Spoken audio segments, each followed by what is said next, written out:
राम राम।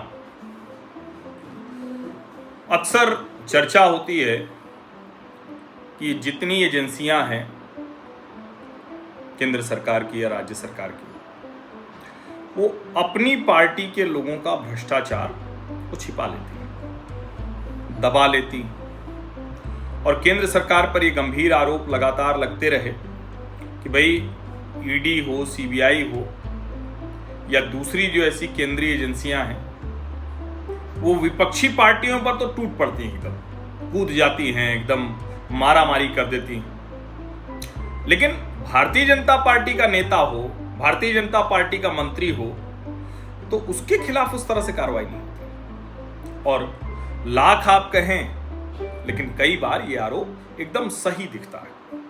ये भी दिखता है कि दूसरी पार्टी का भ्रष्टाचारी भारतीय जनता पार्टी में आया, उसके ऊपर कार्रवाई रुक गई। कांग्रेस आरोप लगाती है कि भाजपा की वॉशिंग मशीन।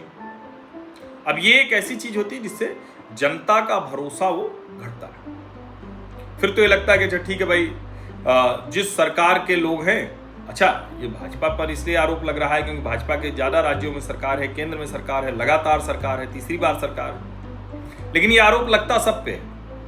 तमिलनाडु में आपको ध्यान में होगा कि सेंथिल बालाजी को भ्रष्टाचार के आरोप लगे, वो मंत्री पद नहीं छोड़ रहे थे, फिर छोड़ा, जैसे ही जमानत मिली फिर मंत्री बना दिया। फटकार लगानी पड़ी न्यायालय को, अदालत को फटकार लगानी पड़ी। तो ये सब करते हैं।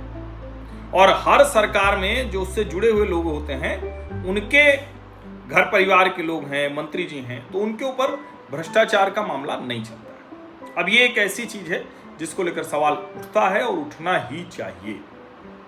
अब अभी एक समाचार आया गुजरात में, जहां लंबे समय से 3 दशक से भारतीय जनता पार्टी की सरकार है, लगातार सरकार है। वहीं पर लगभग 14 वर्ष भारत के जो प्रधानमंत्री हैं नरेंद्र मोदी, वो वहीं मुख्यमंत्री रहे। और एक नाम आया गुजरात मॉडल, टर्मिनोलॉजी आई, कॉइन हुई गुजरात मॉडल। हालांकि गुजरात मॉडल 2 तरह से देखा जाता है। एक गुजरात मॉडल है जो हिंदुत्व वाला, जो गोधरा में 59 कार सेवकों को जिंदा जलाने के बाद जो दंगा हुआ था, वो एक कहा जाता है। दूसरा, अलग अलग लोग हैं जो विरोधी समर्थक हैं, दोनों इसको मानते हैं। और दूसरा जो गुजरात का विकास का, डेवलपमेंट का, इंडस्ट्रियल डेवलपमेंट का, उद्यमिता का जो मॉडल है, वो कहा जाता है। साबरमती रिवर फ्रंट जैसा दिखता है, वो कहा जाता है। तो ऐसे गुजरात मॉडल की अलग अलग व्याख्या होती है। अब उसी गुजरात से एक समाचार आया।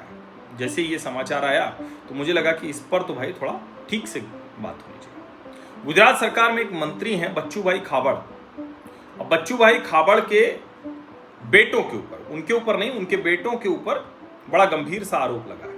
क्या आरोप लगा है? अब उन आरोपों को जरा देखिए। मनरेगा, जो महात्मा गांधी राष्ट्रीय रोजगार योजना है, उसमें उनके बेटों ने घोटाला कर दिया है। 2 बेटे हैं, दोनों ने घोटाला, दोनों के ऊपर घोटाले का आरोप है। मामला क्या है? मामला ये है कि महात्मा गांधी राष्ट्रीय ग्रामीण रोजगार गारंटी अधिनियम जो मनरेगा है, उसमें ये घोटाला हुआ है। और रकम कितनी बताई जा रही? 71 करोड़ रुपए, 71 करोड़ रुपए। कब से कब का है? 2021 से 2024 के बीच में मंत्री जी के बेटों ने ये घोटाला किया। घोटाला हुआ कैसे? काम किया नहीं गया और भुगतान हो गया। तो कैसे हो गया?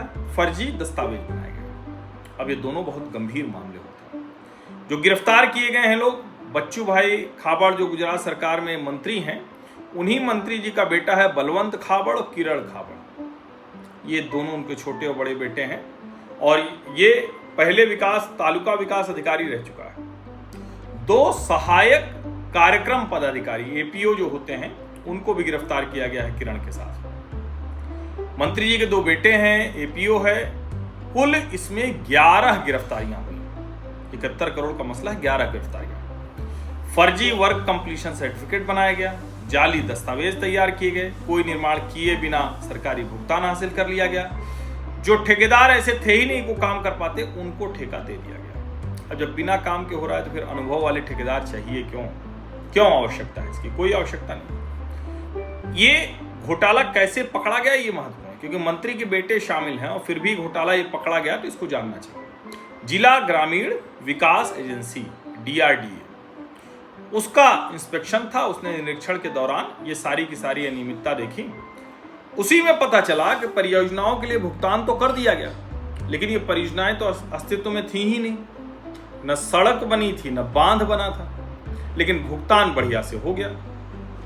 देवगढ़ बरिया और धनपुर तालुका आदिवासी क्षेत्र हैं, बड़ी जरूरत है यहाँ, लेकिन जरा सोचिए कि आदिवासी क्षेत्र में भी इस तरह का घपला घोटाला कर लिया गया। कई बार कहा जाता है ना कि जो पिछड़े हैं देश में क्षेत्र, उसकी सबसे बड़ी वजह घपला घोटाला है, वरना भारत बड़ा संपन्न समृद्ध देश अभी भी। सोने की चिड़िया वाला भूल जाइए, छोड़ दीजिए उसको, बहुत संपन्न समृद्ध देश है।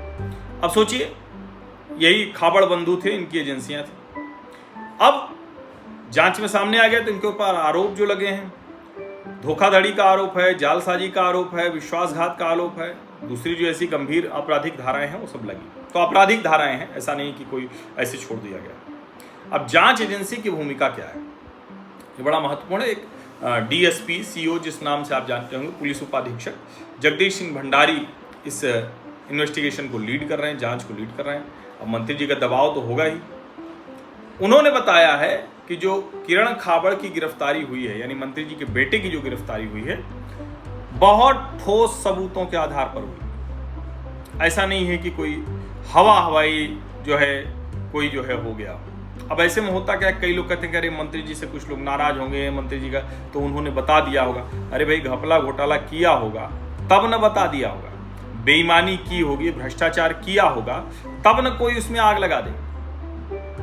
फंसा देना दो तरह का होता है, एक गलत तरीके से फंसाए, कोई भ्रष्टाचार नहीं भी कर रहा है तो भी फंसा दे, और दूसरा क्या है, भ्रष्टाचार आप कर रहे हैं लेकिन आप कह रहे हैं कि ना हमको ना फंसाओ, और लोग भी तो भ्रष्टाचार कर रहे हैं। ये ठीक वही वाला कुतर्क है जो जब ईडी और सीबीआई पकड़ती है तो विपक्षी पार्टियों के नेता कहते हैं कि अरे सत्ताधारी पार्टी के नेता को क्यों नहीं पकड़ रहे। अब सत्ताधारी पार्टी के मंत्री के बेटे पकड़े जाएं तो हो सकता है वो ये कह दें कि अरे हमको क्यों पकड़ा जा रहा है, चूंकि हमारे पिताजी मंत्री हैं इसलिए ये सब किया जा रहा है। तो ये कहा जा सकता है, इसमें मतलब कोई ऐसी बात आप मत समझिए कि नहीं कहा जा सकता है, कहा जा सकता है। अब जाहिर है सरकार के ऊपर आरोप लगेंगे क्योंकि भारतीय जनता पार्टी की लगातार सरकार है, भाजपा का मंत्री है। मंत्री जी ने त्यागपत्र दिया या नहीं ये सवाल है, देंगे या नहीं सवाल है। आदिवासी क्षेत्रों में अगर ये सब हो रहा है तो जाहिर है नैतिकता का मुद्दा और गंभीर हो जाता है। अक्सर ये कहा जाता है ना कि भारत गरीब देश नहीं है, भारत में गरीब रहते हैं, तो गरीब रहते भी नहीं है अगर ये योजनाएं ठीक से चलती तो। सरकार के ऊपर गंभीर आरोप लगेंगे, लेकिन सरकार की एजेंसी ने ये पकड़ा है। अब सवाल ये है कि क्या एक और गुजरात मॉडल, मतलब पहली बार ऐसा नहीं होगा कि किसी राज्य में सरकार का जो तंत्र है, सरकारी जो पार्टी है, उसके परिवार का कोई बच्चा, उसका मंत्री वो पकड़ा जाए। पहली बार नहीं है, बहुत लोग पकड़े गए। लेकिन क्या गुजरात मॉडल का एक नया जो दर्शन है वो हमको देखने को मिलेगा? क्या इस मामले में ईमानदारी से जांच होकर आरोपी अगर उनको दोष सिद्ध है, जो कि डीसीपी साहब कह रहे हैं, डीएसपी या जो भी सीओ उपाधीक्षक साहब कह रहे हैं कि गंभीर जांच के आधार पर जो सबूत मिले हैं उसके आधार पर गिरफ्तारी की गई, तो पलट तो नहीं जाएंगे? क्योंकि अक्सर होता है ना कि शुरुआत तो हो जाती है, पकड़ तो लिए जाते हैं, फिर पता चला वो दूसरे से बात करें, वो तीसरे से बात करें, वो कहें अच्छा तुम भी तो भ्रष्टाचार करते हो, तुम्हारा वो वाला मामला है, आज हम पकड़े हैं, आज हमारा बेटा पकड़ाया है, कल तुम्हारा बेटा पकड़ा सकता है। जो वेब सीरीज और फिल्म वगैरह में दिखाते हैं वो गलत थोड़ी नहीं दिखाते हैं कि वो चाहते हैं कि गिरफ्तारी हो, लेकिन फिर उनको लगता है कि अरे कल को हम फंस गए तो। कम ईमानदार ज़्यादा ईमानदार वाला मसला भी होता है ना, कि कौन कम ईमानदार है, कौन ज़्यादा ईमानदार है, ये भी तो एक मसला होता है। तो अब देखिए कि ये जो मंत्री जी के बेटे पकड़े गए हैं, महात्मा गांधी जी के नाम पर जो योजना चल रही है उसमें भ्रष्टाचार में, वो भी आदिवासी क्षेत्रों में, सड़क बांध बिना बनाए जो भुगतान वगैरह करा लिया, क्या ये जांच ठीक से जाती है आगे और एक नया गुजरात मॉडल स्थापित होता है? क्या होना चाहिए? और ये गुजरात मॉडल क्या, ये देश के हर हिस्से में होना चाहिए। कोई भी अगर भ्रष्टाचार करके बच जाए सिर्फ इस वजह से क्योंकि उसकी पार्टी को जनता ने चुनाव जिता दिया है, तो जनता इसलिए थोड़ी नहीं जिताती है कि आप भ्रष्टाचार करिए। या आपके बेटे या आपके घर वाले या आपके नात रिश्तेदार या आपके दोस्त मित्र वो भ्रष्टाचार करें, इसके लिए नहीं देते। तो देखिए, उम्मीद हम करते हैं कि गुजरात का ये एक और मॉडल इससे सामने दिखेगा। आप सभी का बहुत बहुत धन्यवाद। सब्सक्राइब अवश्य कर लीजिए, नोटिफिकेशन वाली घंटी दबा दीजिए, लाइक का बटन दबा दीजिए, अधिक से अधिक लोगों तक इस वीडियो को पहुंचा दीजिए। धन्यवाद।